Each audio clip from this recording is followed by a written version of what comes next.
ข้าน้อยผู้ข่าสื่อโก้รัศดาเทพปัญญาขอขาบนมัสการพระเทลานุเทระขอน้อมไว้และนึกถึงดวงวิญญาณของพระอาจารย์ใหญ่มหาสุรเผยกิตติสาโรสาสอนที่ได้ละสังขารไปแล้วนั้นบัดนี้ข้าน้อย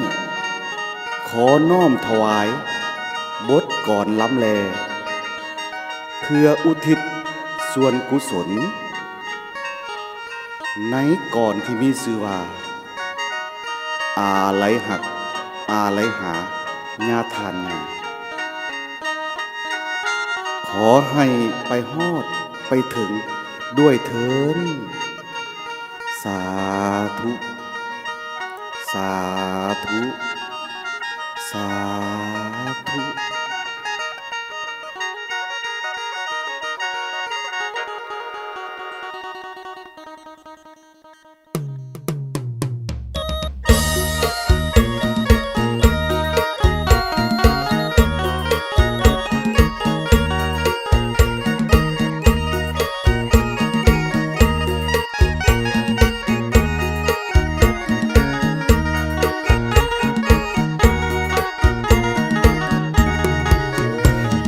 บัดนี้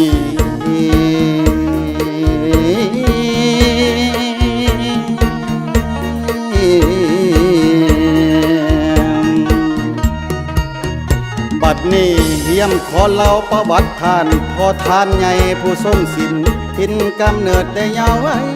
บ่อนอาศัยอุทธรสนเป็นคนลาวลูกหลานสร้างสามัญสนต้นกำเนิดบ้านเกิดหน้ายาวายท่าแขกเด้ออยู่กำทำมวลคุณเกิดใหญ่มา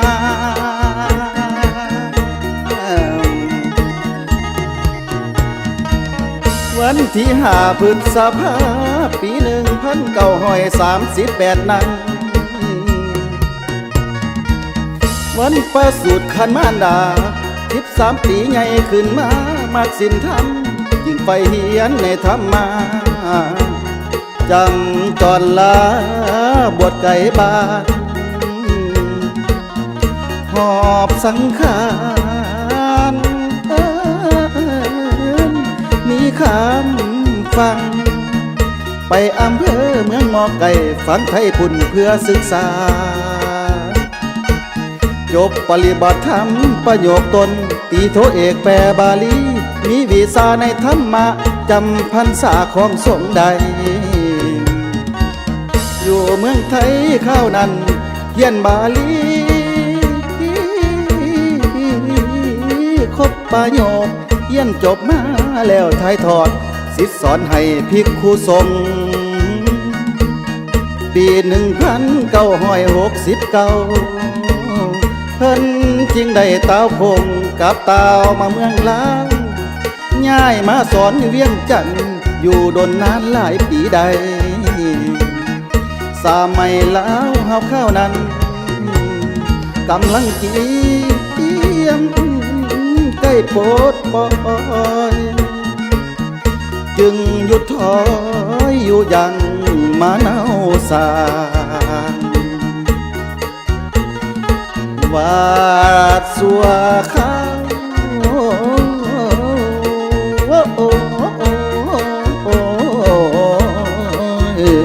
อ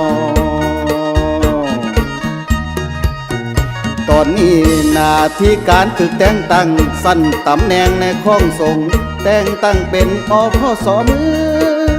องคณะสงฆ์ศรีสัตนาจากนั้นแต่งอยู่ในข้าหน้าอพสนครหลวงกวงใหญ่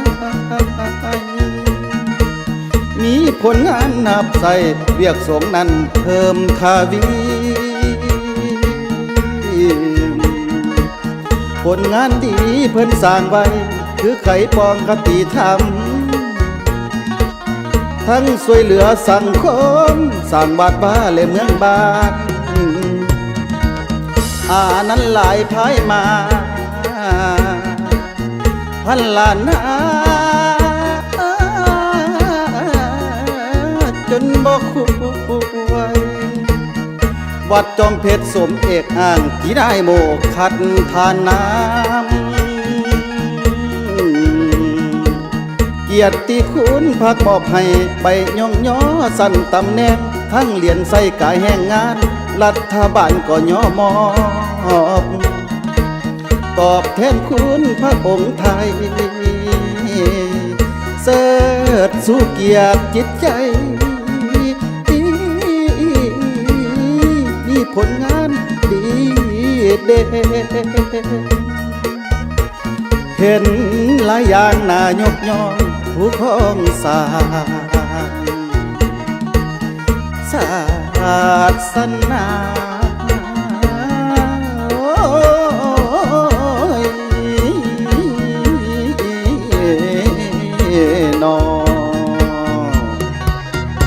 บัดนี้ละสังขารไปแล้วบอกคืนแอวนิรันดร์การวันที่6 เดือนมังกรห่วงอาวรณ์อะไรเจ้าปี2019สิทธิสานุสิทธิ์ของเฮากำลังเศร้าขาดที่เพิ่งขาดผ้าสงแกนเงางอมเหงาแท้แม่นบัดบาเทศนาเพิ่นกล่าวไว้ในธรรมาวาทศิลป์เป็นบทธรรมคำสอนทุกตอนสิทธิ์จำได้ให้มันเพียรจิตตั้งขันติธรรมให้มันที่เลิกเบียดเบี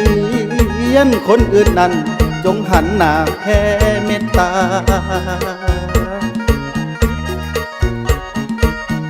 เพิ่นจากลาหัวใจโศกหัวอกถูกละทมหาเด้นอ61 ปีของพรรษาเพิ่นบำเพ็ญภาวนาได้บาดนี้ไหลลาแล้วเสียงให้แซวก้องสนา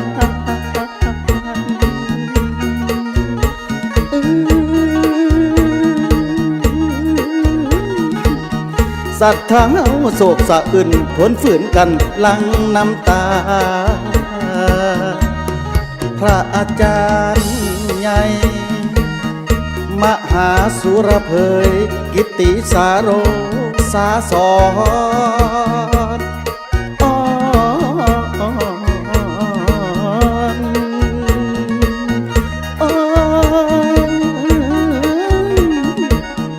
แสนอาวรณ์อะไรฮักได้จากลาพระสงฆ์แล้ววัดจอมเพชรเฮาแสนเศร้าโศกความเหงาคิดน้ำเจ้าอธิการบาบัดนี้น้อไผสิแทนเป็นแก่นเงาพกเข้านอพระสงฆ์ขอให้ดวงวิญญาณคงขึ้นสู่สวงสวรรค์ญาทาน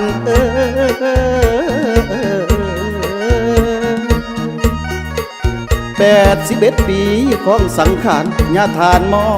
ลานาสินหมดบุญกรรมไปแล้วขอส่งดวงวิญญาณอาจารย์สุขติโพจบพ่อแห่งห้องภาษาทองเก่าสันสวรรค์ปากดาวดินว่าสาธุสาธุสาธุเด้อ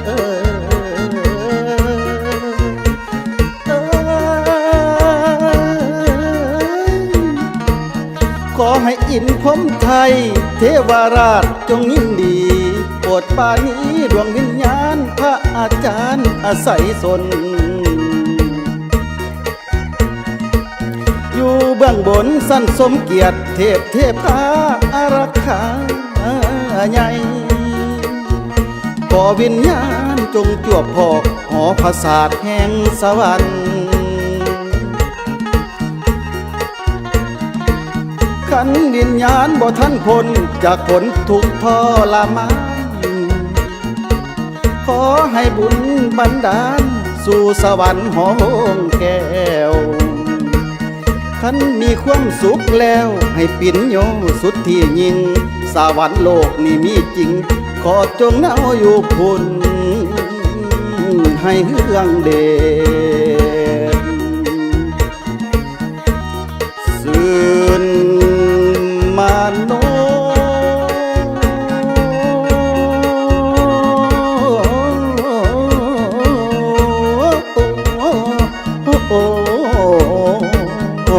น้อ